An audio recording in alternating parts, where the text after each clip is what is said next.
ಇವತ್ತು Hubballi Dharwad smart city ಯೋಜನೆಯಲ್ಲಿ ಭಾರತ ಸರ್ಕಾರದ ಮಹತ್ವಾಕಾಂಕ್ಷಿ ಸ್ಮಾರ್ಟ್ ಸಿಟಿ ಯೋಜನೆಯಲ್ಲಿ ಒಂದು ಏನಾದರೂ ಐಕಾನಿಕ್ ಸ್ಮಾರ್ಟ್ ಸಿಟಿಯಲ್ಲಿ ಆಗಿದ್ದು ಅನ್ನುವಂಥ ಗುರುತಿಡಿಯುವಂಥ ಕೆಲಸ ಆಗಬೇಕು ಅನ್ನುವಂಥ ಕಾರಣದಿಂದ ಭಾಳಷ್ಟು ಸಭೆ ಇತ್ಯಾದಿ ಮಾಡಿ ಪ್ರಯತ್ನಗಳನ್ನು ಮಾಡಿ ಇಲ್ಲಿ ಒಂದು ಉತ್ತಮವಾದಂಥ ಸ್ಪೋರ್ಟ್ಸ್ ಕಾಂಪ್ಲೆಕ್ಸು ಮಾಡಬೇಕು ಅನ್ನುವಂಥದ್ದು ನಾವು ವಿಚಾರ ಮಾಡಿದ್ವಿ. ಇದೇ ದುಡ್ಡು ಇಲ್ಲೇ ನಾವು ಸುಮಾರು 180 ಕೋಟಿ ರೂಪಾಯಿಗಿಂತ ಹೆಚ್ಚು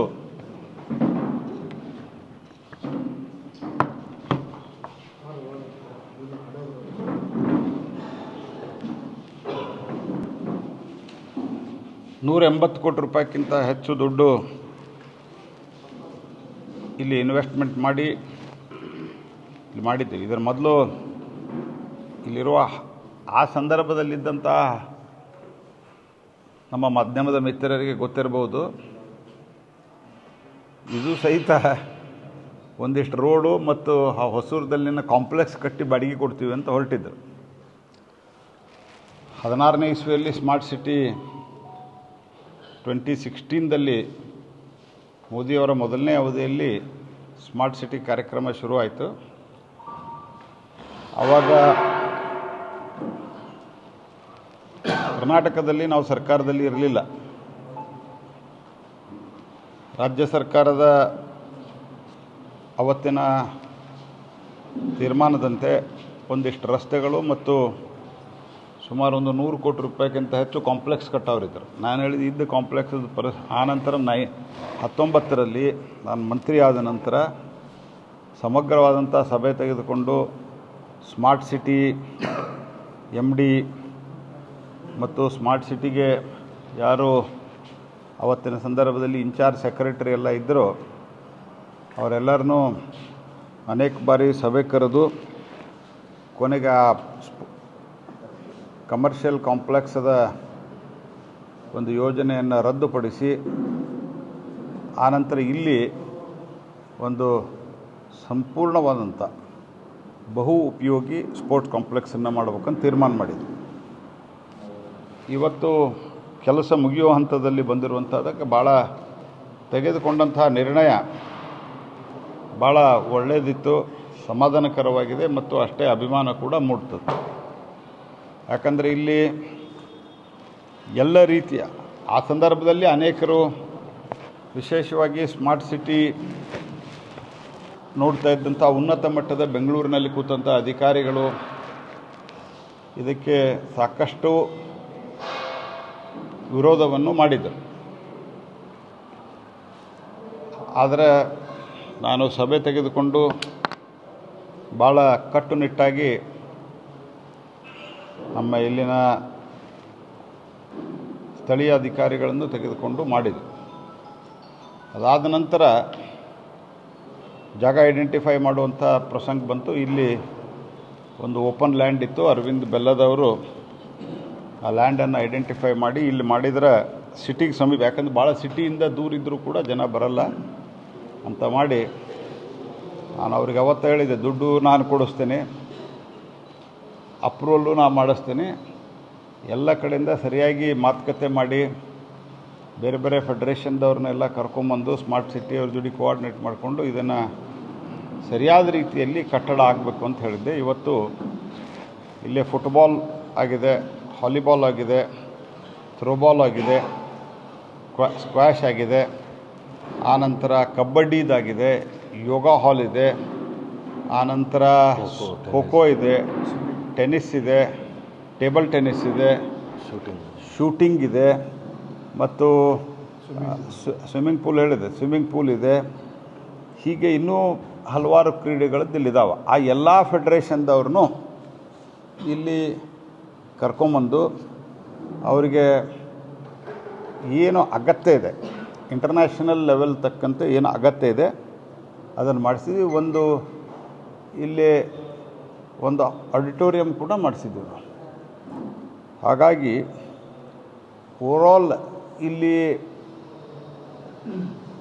ಒಂದು ಈ ಕಾಂಪ್ಲೆಕ್ಸು ಇನ್ನು ಸ್ವಲ್ಪ ಜಾಗ ಮತ್ತು ಇವತ್ತಿನ ಸಂದರ್ಭದಲ್ಲಿ ಏನಾದರೂ ರಾಜ್ಯ ಸರ್ಕಾರ ಸಹಕಾರ ಕೊಟ್ಟರೆ ಪಕ್ಕದಲ್ಲಿ KLES ಸೊಸೈಟಿಯವರಿಗೊಂದು ನಾವು ಒಂದು ಈಗಾಗಲೇ ಹಿಂದೆ ಮಾತುಕತೆ ಮಾಡಿದ್ದೇವೆ. ಆ ಜಾಗನೂ ತೆಗೆದುಕೊಂಡ್ರೆ ಒಂದು ಹಾಸ್ಟೆಲ್ಲು ಮಾಡ್ಬೋದು, ಸುಸಜ್ಜಿತವಾದಂಥ ಹಾಸ್ಟೆಲ್ ಮಾಡಿದರೆ ಒಂದು ಇದು ಆ್ಯಕ್ಚುಲಿ ಕಲ್ಪನಾ ಎಲ್ಲಿ ಬಂದಿತ್ತು ಅಂತಂದರೆ, ನಾನು ಜಾರ್ಖಂಡದಲ್ಲಿ ಆವಾಗ ನಾನು ಕೋಲ್ ಮಂತ್ರಿ ಆದ ತಕ್ಷಣ ಕಲ್ಲಿದ್ದಲು ಖಾತೆಯನ್ನು ನಿಭಾಯಿಸಲಿಕ್ಕೆ ಶುರು ಮಾಡಿದ ನಂತರ ನಾನು ಜಾರ್ಖಂಡಕ್ಕೆ ಹೋಗಿದ್ದೆ. ಜಾರ್ಖಂಡದಲ್ಲಿ ಒಂದು ಕ್ರೀಡಾಗ್ರಾಮ ಅಂತ ಮಾಡಿದ್ದಾರೆ, ನಮ್ಮ ಕೋಲ್ ಇಂಡಿಯಾ ದುಡ್ಡಿನಿಂದಲೂ ಮಾಡಿದ್ದಾರೆ. ಯಾಕಂದರೆ ಅಲ್ಲೆಲ್ಲ ಸುತ್ತಮುತ್ತಲು ನಾವು ಕೋಲ್ ತೆಗಿತೀವಿ. ಆ ಕೋಲ್ನಿಂದ ಜನರಿಗೆ ಸ್ವಲ್ಪ ತೊಂದರೆ ಆಗೇ ಆಗ್ತದೆ ಎಲ್ಲಿ ಮೈನಿಂಗ್ ಆಗ್ತದೆ. ಅದನ್ನು CSRದಲ್ಲಿ ಸುಮಾರು 300-400 ಕೋಟಿ ರೂಪಾಯಿ ಕೊಟ್ಟು ಕಟ್ಟಡವನ್ನು ಕೊಟ್ಟು ರಾಜ್ಯ ಸರ್ಕಾರದ ಜೊತೆಗೆ ಮತ್ತು ಭಾರತ ಸರ್ಕಾರದ ಸ್ಪೋರ್ಟ್ಸ್ ಡಿಪಾರ್ಟ್ಮೆಂಟ್ನೊಂದಿಗೆ ಆ ಕ್ರೀಡಾ ಗ್ರಾಮವನ್ನು ನಡೆಸ್ತಾ ಇದ್ದೀವಿ. ಅದು ಕ್ರೀಡಾ ಯೂನಿವರ್ಸಿಟಿ ಅಂತಲೂ ಕೂಡ ಈಗ ಇದು ಕೊಟ್ಟದ. ಅದನ್ನು ನೋಡಿದ ನಂತರ ಅಷ್ಟು ಪ್ರಮಾಣದಲ್ಲಿ ರೆಪ್ಲಿಕ್ ಆಗಲಿಲ್ಲ ಅಂದರೂ ನಮ್ಮಲ್ಲಿ ಒಂದು ಮಾಡಬೇಕು ಅನ್ನುವಂಥ ಉದ್ದೇಶದಿಂದ ಇದನ್ನು ಮಾಡಿದ್ವಿ. ಇದಕ್ಕೆ ಜಾಗ ಐಡೆಂಟಿಫೈ ಮಾಡಿ ಮತ್ತು ಎಲ್ಲ ಫೆಡರೇಷನ್ದವ್ರನ್ನು, ಫುಟ್ಬಾಲ್ ಫೆಡರೇಷನ್ನು, ವಾಲಿಬಾಲ್ ಫೆಡರೇಷನ್ನು, ಟೇಬಲ್ ಟೆನ್ನಿಸ್ ಫೆಡರೇಷನ್ನು, ಅದರ ಎಕ್ಸ್ಪರ್ಟು ಇವನ್ನೆಲ್ಲ ಇಲ್ಲಿ ಕರೆದುಕೊಂಡು ಬಂದು ಅವರಿಗೆ ಸಲಹೆ ಸೂಚನೆಗಳನ್ನು ಪಡೆದು ಮಾಡಿದ್ದಾರೆ. ಮತ್ತು ಇದರೊಳಗ ಅಧಿಕಾರಿಗಳು ಸಹಿತ ಹಿಂದೆ ಮಿಡಿದ್ರು ಶಕೀಲ್ ಅವರು, ಈಗ ರುದ್ರೇಶ್ ಅವರು ಇದ್ದಾರೆ. ಇವರು ಎಲ್ಲರಿಗೂ ಭಾಳ ಸೌಹಾರ್ದತೆಯಿಂದ ಎಲ್ಲರ ಜೊತೆಗೂ ಸಲಹೆ ಸೂಚನೆಯನ್ನು ಪಡೆದು ಭಾಳ ಉತ್ತಮವಾಗಿ ಮೂಡಿ ಬಂದರು. ಅವರು 3 ತಿಂಗಳಂತ ಹೇಳ್ತಾ ಇದ್ದಾರೆ, ನಾವು ಹೇಳಿದ್ವಿ ಒಂದು 5-6 ತಿಂಗಳದ ಕಂಪ್ಲೀಟ್ ಟೋಟಲ್ ಇದನ್ನು ಯಾವುದೂ ಕೆಲಸ ಉಳಿಲಾರದಂತೆ ಮುಗಿಸ್ಕೊಡ್ಬೇಕು ಅನ್ನುವಂಥ ಮಾತನ್ನು ನಾನು ಹೇಳಿದ್ದೇನೆ. ಅದಾದ ನಂತರ ಇದರ ಉದ್ಘಾಟನೆ ಮಾಡಿ ಇದರ ನಿರ್ವಹಣೆ ಬಗ್ಗೆಯೂ ಚಿಂತನೆ ನಡೀತಾ ಇದ್ದೇನೆ. ಮುಂದೆ ನಿಮ್ಮ ಪ್ರಶ್ನೆ ಅದೇ ಬರ್ತದೆ. ಹಾಗಾಗಿ ಯಾವುದಾದ್ರೂ ಕಂಪನಿಗಳು ಯಾರು ಆಸಕ್ತಿ ತೆಗೆದುಕೊಳ್ತಾರೆ, ಯಾಕಂದರೆ ಇದಕ್ಕೆ ಕೊಟ್ಟ ನಂತರ ನಿರ್ವಹಣೆ ಒಂದು ದೊಡ್ಡ ಇಶ್ಯೂ ಇದು. ಆ ನಿರ್ವಹಣೆ ಬಗ್ಗೆಯೂ ಬೇರೆ ಬೇರೆ ಕಂಪ್ನಿಗಳ ಜೊತೆಗೆ ಮಾತುಕತೆ ಮಾಡ್ತಾ ಇದ್ದೀವಿ.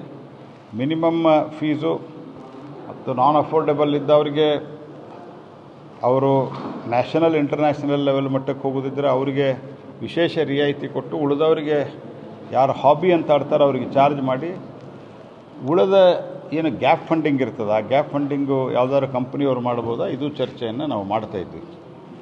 ಸೊ ಹೀಗಾಗಿ ಇದು ಭಾಳ ಉತ್ತಮವಾಗಿ ಒಂದು ಐಕಾನಿಕ್ ಪ್ರಾಜೆಕ್ಟ್ ಆಗಿ ಇಲ್ಲಿ ಮೂಡಿ ಬಂದಿದೆ. ಇದಕ್ಕಾಗಿ ಇದನ್ನು 19ರಲ್ಲಿ ವಿರೋಧಗಳ ಮಧ್ಯೆಯೂ ಸಹಿತ ಇದನ್ನು ರೆಸೊಲ್ಯೂಷನ್ ಚೇಂಜ್ ಮಾಡಿ, ಡಿಸಿಷನ್ ಚೇಂಜ್ ಮಾಡಿ ಇಲ್ಲೇ ನಾವು ಮಾಡಿಸಿದ್ರು ಸಹಿತ ಇದರ ಇಂಪ್ಲಿಮೆಂಟೇಷನ್ದಲ್ಲಿ ನಮ್ಮ ಅರವಿಂದ್ ಬೆಲ್ಲದವರು ಭಾಳಷ್ಟು ಆಸಕ್ತಿಯನ್ನು ತೆಗೆದುಕೊಂಡಿದ್ದಾರೆ. ಹಾಗಾಗಿ ಅವರಿಗೆ ಮತ್ತು ಎಲ್ಲ ಅಧಿಕಾರಿಗಳಿಗೂ ನಾನು ಮತ್ತು ಇಲ್ಲಿನ ಜನರಿಗೂ ಸಹಿತ, ಯಾಕಂದರೆ ಸುತ್ತಮುತ್ತಲ ಕನ್ಸ್ಟ್ರಕ್ಷನ್ ನಡೆಯಬೇಕಾದ್ರೆ ಸುತ್ತಮುತ್ತಲಿನ ಜನರಿಗೆ ತೊಂದರೆ ಆಗ್ತದೆ, ಅವ್ರಿಗೂ ಸ್ವಲ್ಪ ತೊಂದರೆ ಆಗಿದೆ.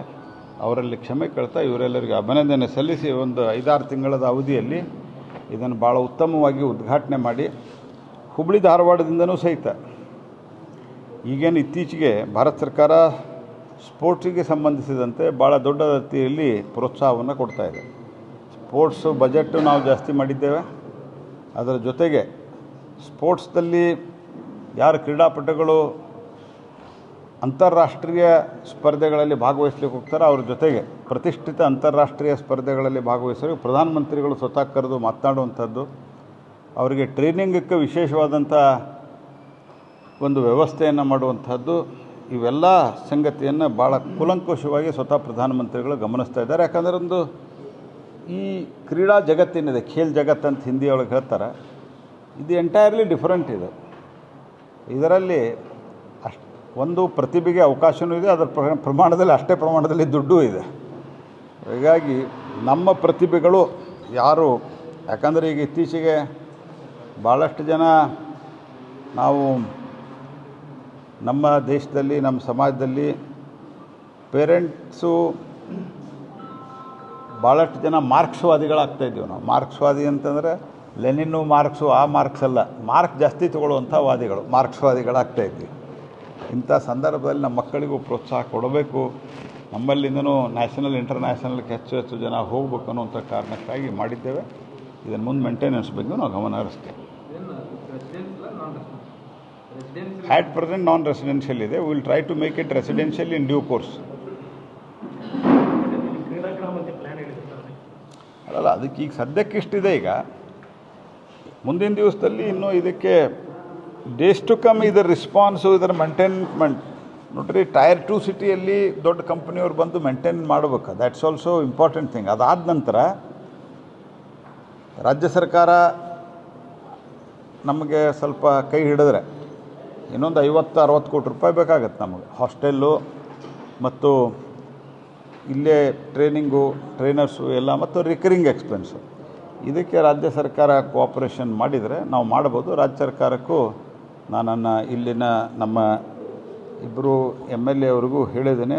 ಅರವಿಂದ್ ಬೆಲ್ಲದವರು ಸಾಕಷ್ಟು ಆಸಕ್ತಿ ತೆಗೆದುಕೊಂಡು ಹೋಗಿ ಮಂತ್ರಿಗಳಿಗೆ ಅದು ಭೇಟಿಯಾಗಿ ಮೇಂಟೆನೆನ್ಸು ಮತ್ತು ಅದೊಂದು ಹಾಸ್ಟೆಲ್ ಕಟ್ಟಲಿಕ್ಕೆ ಅವ್ರು ದುಡ್ಡು ಕೊಟ್ಟರೆ ಉಳಿದದ್ದು ಆಲ್ಮೋಸ್ಟ್ ಇನ್ಫ್ರಾಸ್ಟ್ರಕ್ಚರ್ ನಮ್ಮದು ರೆಡಿ ಇದೆ. ಸುಮಾರು ಒಂದು 10-12 ಪ್ರಮುಖ ಗೇಮ್ಗಳು, 19 ಪ್ರಮುಖ ಗೇಮ್ಗಳಿಗೆ ಇಲ್ಲಿ ಅವಕಾಶ ಇದೆ. 19 is a very big thing. Cricket ನಾವು ಮಾಡಲಿಲ್ಲ, ಯಾಕಂದರೆ ಕ್ರಿಕೆಟ್ ಒಂದು ಸ್ಟೇಡಿಯಂ ಆಲ್ರೆಡಿ ಅದ. ಅದು ಪ್ರಶ್ನೆ ಕೆಲವ್ರದ್ದಿತ್ತು, ಕ್ರಿಕೆಟ್ ಯಾಕೆ ಮಾಡಿಲ್ಲ ಅಂತ. ಒಂದು ಜಾಗದ ಕೊರತೆ, ಎರಡನೇದು cricket stadium already Karnataka state cricket ಅಸೋಸಿಯೇಷನ್ದವರು ಇಲ್ಲೇ ಮಾಡಿದ್ದಾರೆ.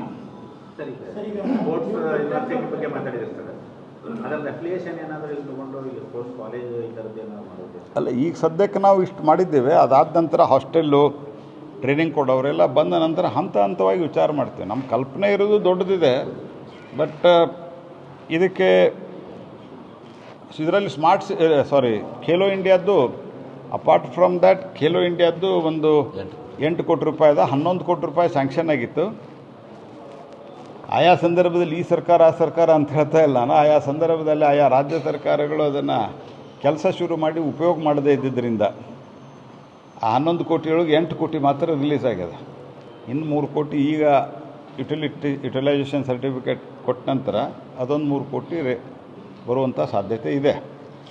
ಅದು ಬಿಟ್ಟರೆ ಕೇಂದ್ರ ಸರ್ಕಾರ ಆಲ್ರೆಡಿ 11 ಕೋಟಿ ಕೊಟ್ಟಿರೋದ್ರಿಂದ ಬೇರೆ ಫಂಡು ಇದೇ ಪ್ರಾಜೆಕ್ಟಿಗೆ ಬರೋದು ಕಷ್ಟ ಅದ. ಅದಕ್ಕೆ ರಾಜ್ಯ ಸರ್ಕಾರ ಹಾಸ್ಟೆಲ್ಲು ಮತ್ತು ಇದಕ್ಕೆ ಕೊಡಬೇಕು ಅನ್ನೋಂಥದ್ದು ನಮ್ಮ ಆಗ್ರಹದ ಸಂಬಂಧಿಸಿದ ಮಂತ್ರಿಗೆ, ಮುಖ್ಯಮಂತ್ರಿಗೆ ಹೋಗಿ ಅರವಿಂದ್ ಬೆಲ್ಲದವರು ಅದು ಮನವಿ ಕೊಡ್ತಾರೆ. ನೋಡೋಣ ಏನಾಗುತ್ತಂತ. ಬಟ್ ಪ್ರೈವೇಟ್ ಕಂಪ್ನಿಗಳಿಗಂತೂ ನಾವು ಮಾತಾಡಿಸ್ತಾ ಇದ್ದೀವಿ, ಅವರೊಂದು ಸ್ವಲ್ಪ ಕಾಸ್ಟ್ ಬೇರ್ ಮಾಡಿ ಇದನ್ನು ಕಂಟಿನ್ಯೂಸ್ ಬೇಸಿಸ್ ಮೇಲೆ ನಡೆಸಬೇಕು ಅನ್ನೋಂಥದ್ದು. ಯಾಕಂದರೆ ಗ್ಯಾಪ್ ಅಂತೂ ಇದ್ದೇ ಇರ್ತದೆ. ವಿ ಕಾಂಟ್ ಸಬ್ಸ್ಕ್ರಿಪ್ಷನ್ನಿಂದಾಗಲಿ ಫೀಸ್ದಿಂದಾಗಲಿ ಇದು ಪೂರ್ತಿ ನಡೆಯೋದಿಲ್ಲ.